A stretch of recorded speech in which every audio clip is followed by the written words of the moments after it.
Hello दोस्तों, welcome back to my channel Tutorman and today we will discuss how gender is related with caste, class, race and ethnicity structure. तो gender कैसे इन सब चीज़ों से related है और how social stratification and construction of gender are related to each other. ये society जो स्ट्रेटिफाइड है, जो कई भागों में बटा हुआ है, डिवाइड है, और ये जेंडर से किस तरह से रिलेटेड है, इन सभी चीज़ों को आज हम डिस्कस करने वाले हैं इस टॉपिक के अंदर. और welcome back again and I am Aman, your tutor, and today we will discuss the major aspect of gender and the other issues like caste, class, race, and ethnicity. So let's begin. Gender relation with caste. हम पहले देखते हैं कि gender cast से कैसे related है. हम India की जब बात करें तो कास्ट जेंडर के साथ बहुत ही कॉम्प्लिकेटेड वे में जुड़ा हुआ है और एक दूसरे से रिलेट करता है. और वेस्ट के अंदर जब हम बात करते हैं तब रेस और इथनिसिटी या कि रिलीजन, वहाँ पर जेंडर के साथ बहुत ज़्यादा इंटरवाइंड है. तो इन दोनों एस्पेक्ट को हम समझने की कोशिश करेंगे कि कैसे इंडियन सेटिंग में कास्ट जेंडर को अफेक्ट करता है और वेस्टर्न सेटिंग के अंदर रेस और इथनिसिटी जेंडर को अफेक्ट करता है. इन इंडिया के अंदर जब हम बात करते हैं तो यहाँ पर जो दलित, आदिवासी या बैकवर्ड वीमेन है, वो उसके कंडीशंस और उनके अपॉर्चुनिटीज लाइफ में बिल्कुल अलग हैं जो कि अपर कास्ट, ब्राह्मण, सवर्ण वुमेन जो है हमारे कंट्रीज के अंदर उनके लाइफ से, क्योंकि there is a major difference in their life. These women are not only deprived on the basis of gender.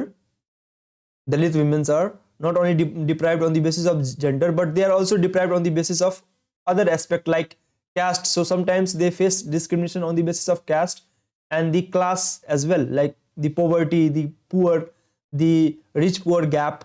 So these things also affect their life. So if it comes to Brahmin Savarna women, they only face the sexual discrimination, or you can say the gender discrimination based on the lack of representation in various field. But when it comes to the Dalit backward women or the Adivasis women, they face discrimination at different fronts at the same time simultaneously. तो इनके situation बिल्कुल अलग हो जाते हैं. जो दलित आदिवासी women है वो एक साथ कई डिस्क्रिमिनेशन फेस करती हैं. और जब बात अपर कास्ट, ब्राह्मण या फिर सवर्णा विमेन की आती है तो they also face discrimination. No doubt they face discrimination, but उनके साथ उतनी डिस्क्रिमिनेशन नहीं होती है. उनके साथ डिस्क्रिमिनेशन सिर्फ एक दो एंगल पर होती है कि they are facing discrimination because of the lack of representation. कि उनका जो प्रतिनिधित्व है वेरियस फील्ड के अंदर, आइदर इट इज जॉब्स और ब्यूरोक्रेसी और पॉलिटी और इकोनॉमी, उनका जो शेयर है वो बहुत कम है, इस कारण से उनके साथ डिस्क्रिमिनेशन होता है. लेकिन जब बात इन लोगों की आती है, दलित बैकवर्ड विमेन की आती है, आदिवासी विमेन की आती है, इनके साथ इन सारे फ्रंट्स पर तो डिस्क्रिमिनेशन होती ही होती है. जहाँ पर ब्राह्मण सवर्णा विमेन की के साथ डिस्क्रिमिनेशन होती है, इनके अलावा इनके साथ कास्ट के बेसिस पे डिफरेंस होती है, डिस्क्रिमिनेशन किया जाता है. इनके साथ क्लास के बेसिस पे डिस्क्रिमिनेशन होता है. तो बहुत सारे एंगल्स के पे इनके साथ डिस्क्रिमिनेशन होता है. Eight the same time the caste distinction permits gender distinction in a manner that may sometimes obliterate the possibility of gender consciousness to rise above the caste consciousness.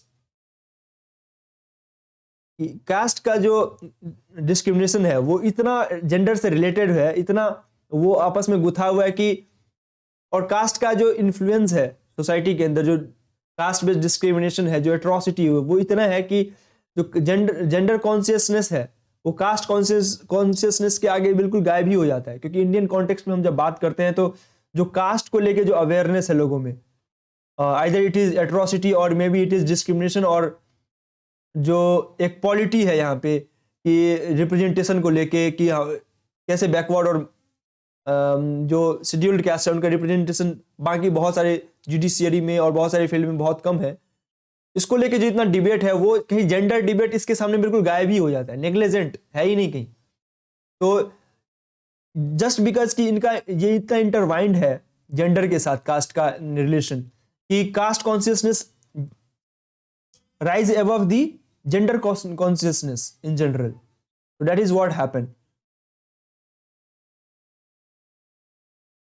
बहुत बार ऐसा ऑब्जर्व किया जाता है, जो विमेन है privileged cast की, उनके पास जो पावर है वो जो बैकवर्ड और या फिर जो दलित मेन है उनसे भी ज्यादा उनके पास पावर है।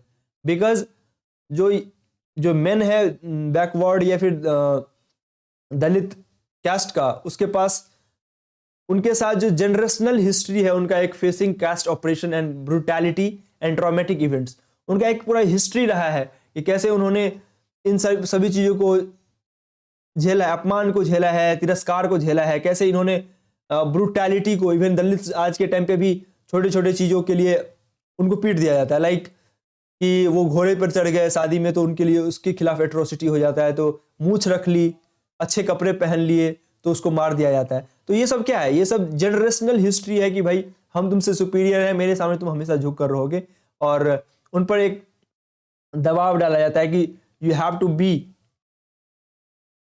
To look like lower caste if you are a lower caste, you can not look like a good man, a decent person.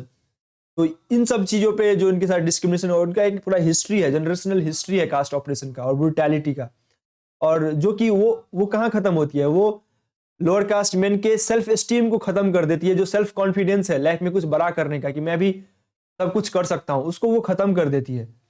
तो कई बार ऐसा देखा गया, इन सभी बेसिस पर कह सकते हैं कि विमेन का जो अपर कास्ट विमेन है, सवर्णा विमेन है, they are more privileged than the lower caste men, even men. Women की बात छोड़ दीजिए, वो उनके मेन से भी ज्यादा प्रिविलेज्ड हैं। कई बार आपने देखा होगा कि even upper caste women are just slapping the lower caste people और इवन द मेन, कि तुमने ऐसी हिम्मत कैसे कर ली देखने की, या फिर इस तरह की बहुत सारे ऐसे इंसिडेंट्स हैं। तो you can understand the power structure in the society. A Dalit women not only face sexual discrimination like the Savarna women, but they also have to face multiple discrimination at the same time. That's what I said previously, that Dalit women face multiple discrimination at the same time. They have to face the brutality, they have to face the caste discrimination, they have to face the even the racial discrimination, because the color complexion of the lower caste people are somehow more brown and more non-white, you can say, than the upper caste men and women. They are quite more fair and more white than the lower caste people. So they also face discrimination on the basis of racial discrimination and caste discrimination at the same time sometimes.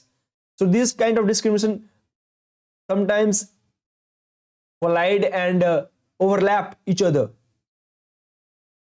So similarly sexual harassment is a complex. अब now हम sexual harassment के ऊपर जब हम बात करते हैं, तो इंडिया के अंदर जो मेजर जो रेप्स और वो जो सेक्सुअल हैरेसमेंट होता है, उसको हम नॉर्मल तरीके से देखने की कोशिश करते हैं, लेकिन हमें एक और भी लेंस से देखने की जरूरत है कि इसमें कास्ट डायनेमिक्स कैसे काम करता है।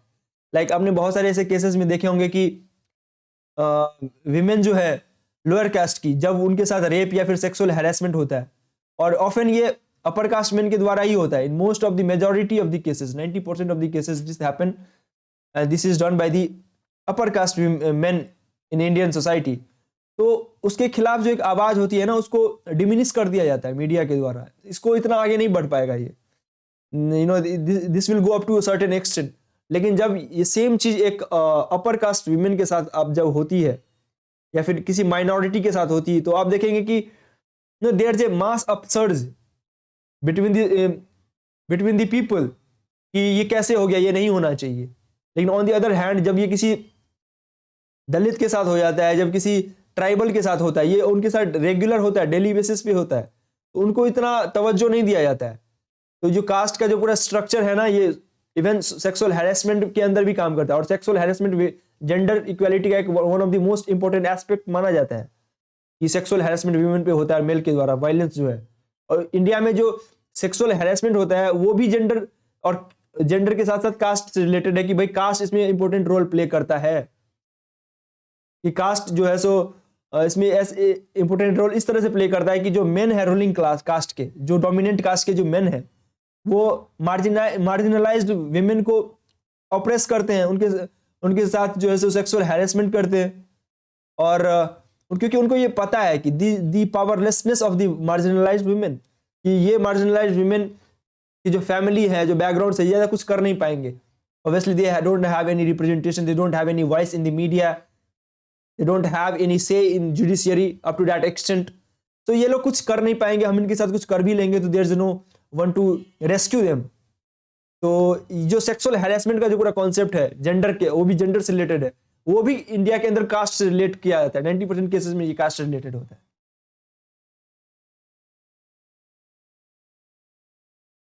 Now we will see the how gender related with the class. अब हम देखेंगे कि जेंडर क्लास से कैसे रिलेटेड है. इंडिया के अंदर जो जेंडर है वो इवन इंडिया के अंदर तो है ही जेंडर क्लास रिलेटेड. क्लास और जेंडर का कॉन्सेप्ट का जो रिलेशन है इवन वेस्टर्न कंट्रीज के अंदर भी है. और even I think it is majority of the not major, I will say 100% of the each and every country gender का रिलेशन क्लास से होता है.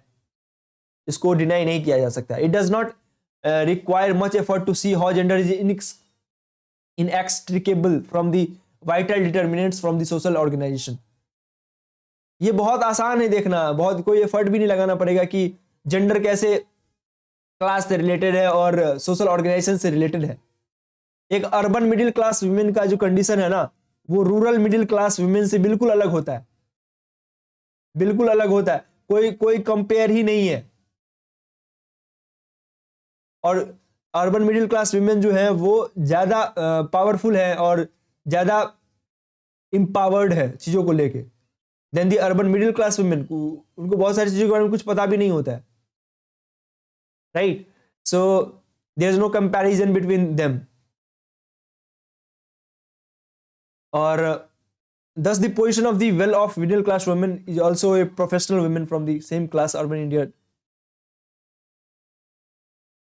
और बहुत सारे ऐसे केसेस में मिडिल क्लास वुमेन जो होती हैं वो अर्बन एरियाज के अंदर वो अपने जेंडर रोल को कंपेंसेट करने के लिए, लाइक इंडिया के अंदर है कि विमेन जेंडर का काम करेंगे, लाइक उनको अपना एक जेंडर रोल भी निभाना है, लाइक घर के अंदर खाना भी बनाना है और बहुत ऐसी सारी चीजें हैं जो विमेन के ऊपर होता है. तो इसको कम करने के लिए अपर मीडियम क्लास जो मिडिल क्लास जो हाउसवाइफ है वो सर्वेंट्स रख लेती हैं. ठीक है. पुअर काउंटर पार्ट को, किसी को, ये वो इंसान मेल भी हो सकता है, फीमेल भी हो सकता है. और हमेशा विमेन ही नहीं होता है. वो जो नौकर होती है, जो घर के काम करने वाले लोग होते हैं, आते हैं उनके घर पे काम करने के लिए, वो हमेशा विमेन नहीं होता, कभी कभी मैन भी होता है. तो वो सम हाउ मोर इम्पावर्ड है ना. फिर तो वहां उनको कुछ कोई काम नहीं करना पड़ा, फिर तो उनके साथ कोई डिस्क्रिमिनेशन नहीं हुआ. वो जो डिस्क्रिमिनेशन वहां पर होना भी था उनके साथ, अब मिडिल क्लास जो अर्बन मिडिल क्लास है वो जो होना था वो भी नहीं हो पाया. और ये अच्छी बात है, नहीं हो पाया. लेकिन at the same time you can see the जो पुअर क्लास काउंटर पार्ट है जो उनके लिए काम करता है वो विलेज से है ना. तो विलेज वो जो क्लास है वो साफ साफ दिखता है कि भाई आपके यहाँ वो काम करता है. और इवन मैन भी काम कर सकता है. ये दिखाता है कि जेंडर रोल जो है, यदि आपके पास पैसे हैं, क्लास है, आपके एक बेटर क्लास में है, तो आप मेल को रख सकते हैं. आप मतलब पुअर क्लास का मेल आपसे ज्यादा डिसएडवांटेज पोजीशन में है. अगर मेन आपके यहाँ काम कर रहा है, विमेन का आपके घर पे, तो ये साबित करता है कि मेन जो है पुअर क्लास का वो ज्यादा डिसएडवांटेज पोजीशन पे है विमेन के जो अपर मिडिल क्लास में है अर्बन सेटिंग्स के अंदर. तो ये दिखाता है कि जेंडर कैसे क्लास से रिलेटेड है. या आप बेटर क्लास में है तो जेंडर रोल उतना मैटर नहीं करेगा. और इवन आप जेंडर रोल को निगलेक्ट कर सकते हैं, निगेट कर सकते हैं. आप मेन को रख रहे हैं ना अपने काम पे, विमेन के काम के बदले. तो this is the thing, this possibility does not mitigate the need to negotiate an equitable division of household labors between the husband and wife rather than men and women.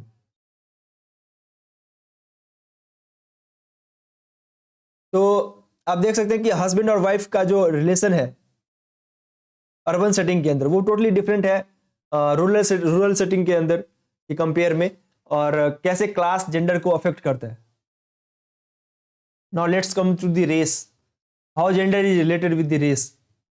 अब तक हमने बात कर ली इंडियन कॉन्टेक्स्ट की और दी universal context की, कि class और कास्ट कैसे इंडिया में काम करता है और क्लास स्पेसिफिकली पूरे वर्ल्ड के अंदर कैसे काम करता है. Now we will come to the race. Race का जो पूरा कॉन्सेप्ट है, जो डिस्क्रिमिनेशन है, जो पूरा एक एस्टैब्लिशमेंट है, रेशियल एस्टैब्लिशमेंट जो वो इंडिया के अंदर इतनी आपको देखने को नहीं मिलेगी। यहाँ पर कास्ट बेस्ड सब कुछ है, मतलब यदि आप डोमिनेंट कास्ट के हैं तो आप यहाँ पर आप रूल करेंगे, यदि आप डिप्राइव्ड मार्जिनलाइज्ड क्लास से हैं तो आपको सब सहना पड़ेगा।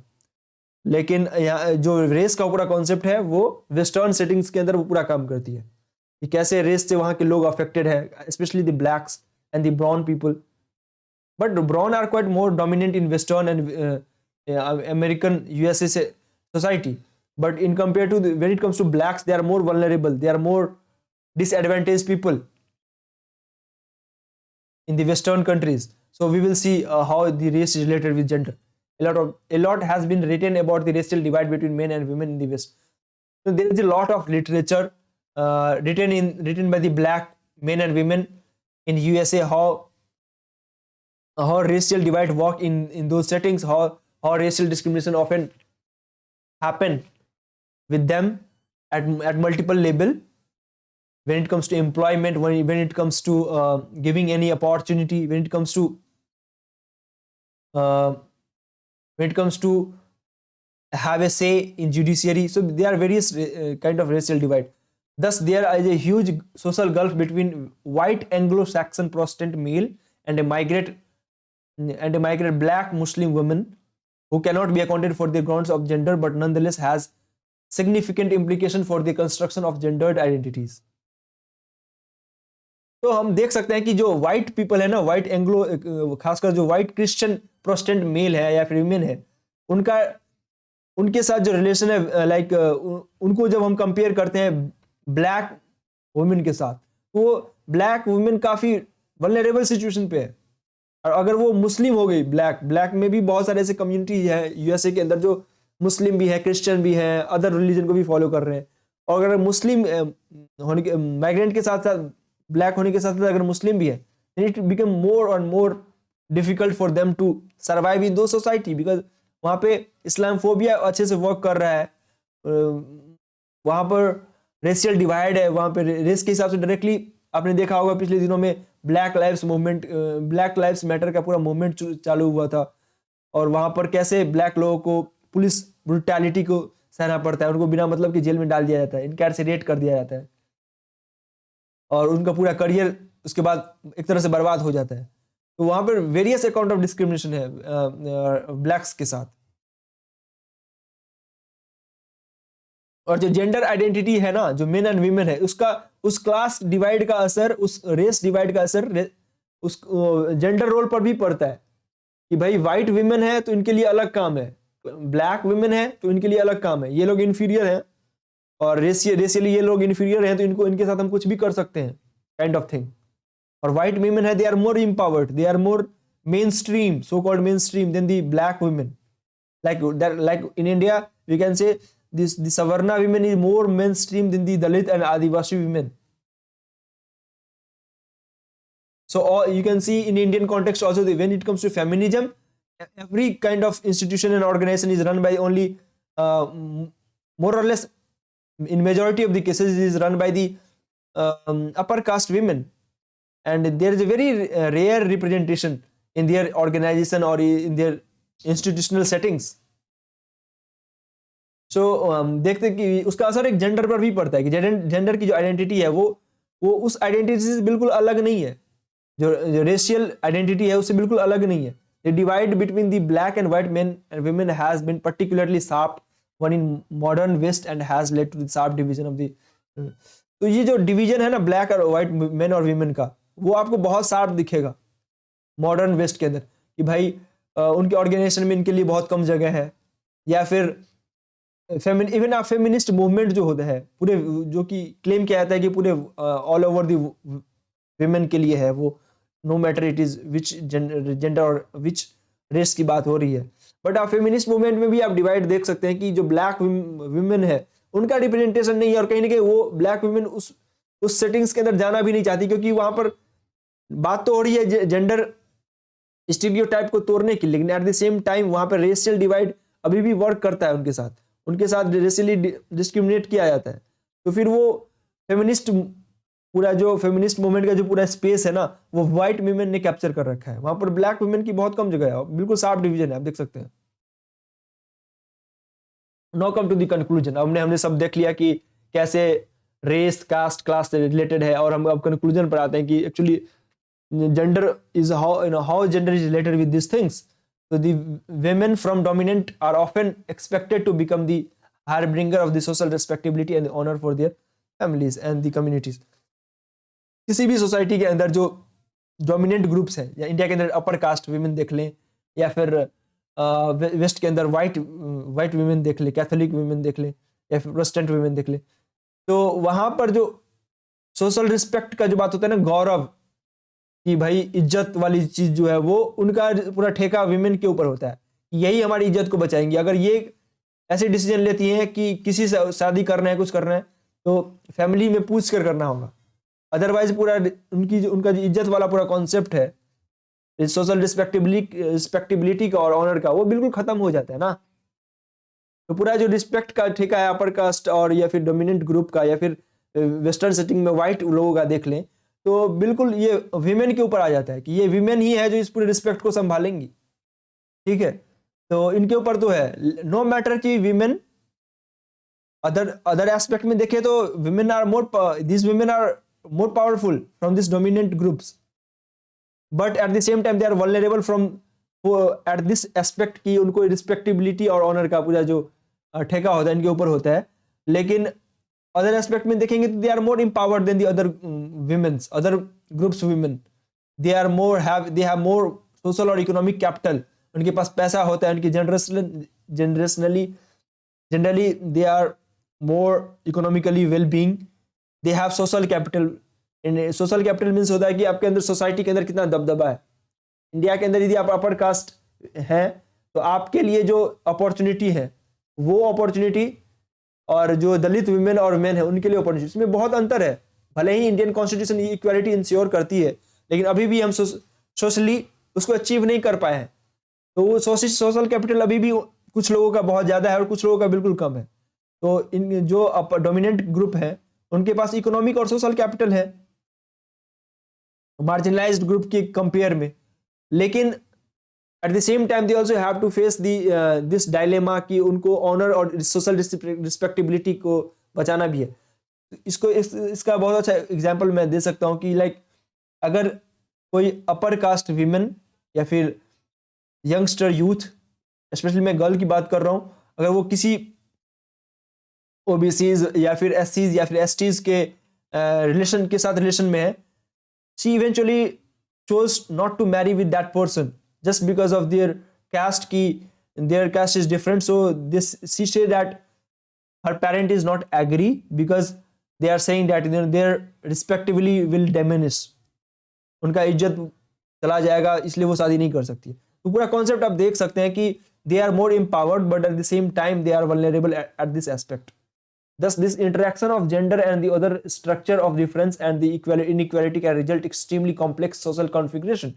तो आप देख सकते हैं कि जेंडर का जो इंटरसेक्शन है ना, जो मिलता है, जेंडर किसके साथ मिल जाके कोलाइड करता है, मतलब इंटरसेक्ट करता है अदर स्ट्रक्चर के साथ, आइदर इट इज कास्ट और क्लास और रेस और एनी अदर एस्पेक्ट। ठीक है, तो ये जो पूरा कोलिजन है, ये इंटरसेक्शन है, ये इनइक्वालिटी को क्रिएट करता है, और वहां पर ये इनइक्वालिटी इन सब चीजों को अफेक्ट भी, जेंडर को भी अफेक्ट करता है कहीं ना कहीं, कि ये जो शार्प डिवीजन है मेन और वीमेन का वो कभी नहीं हो पाता है, वो भी कॉन्सियसनेस राइज ही नहीं हो पाता है कि मेल और फीमेल का एक अलग अलग सेपरेट ग्रुप है। इंस्टेड ऑफ दैट सोसाइटी के अंदर रेस, कास्ट और क्लास का ज्यादा के अनुसार ज्यादा डिवाइडेड है, राइट। तो ये सभी कॉन्फ़िगरेशन इनको इस अफेक्ट करती है, जेंडर वाले जो एस्पेक्ट है इसको। But it is very crucial to take into account these different axes of social stratification. लेकिन at the same time ये बहुत crucial हो जाता है, बहुत important हो जाता है कि इन सभी चीज़ों को, कि ये जेंडर के साथ कैसे रिलेटेड इस पर बात किया जाए, and how gender take its material form in this society, और जेंडर कैसे सोसाइटी के अंदर जो है सो एक इम्पोर्टेंट एस्पेक्ट है इस पर, और कैसे वो अपना एक अलग स्थान रखता है। इसके साथ रिलेट करने के बावजूद भी वो अपना एक अलग कैसे स्थान और या फिर मायने उसके क्या है, ये कैसे रखता है, इस पर उसको जानना बहुत जरूरी है। तो that's it for today. I hope you understand this whole lecture and I personally very enjoyed to discuss on it, and I hope you also understood the whole concept, what is there and what is the relation between the gender and different social stratification in society. So that's it for today. And I also want to say that there is other videos which I had created on gender and feminism and feminist movement. You can check it on my channel. And thank you. Have a good day.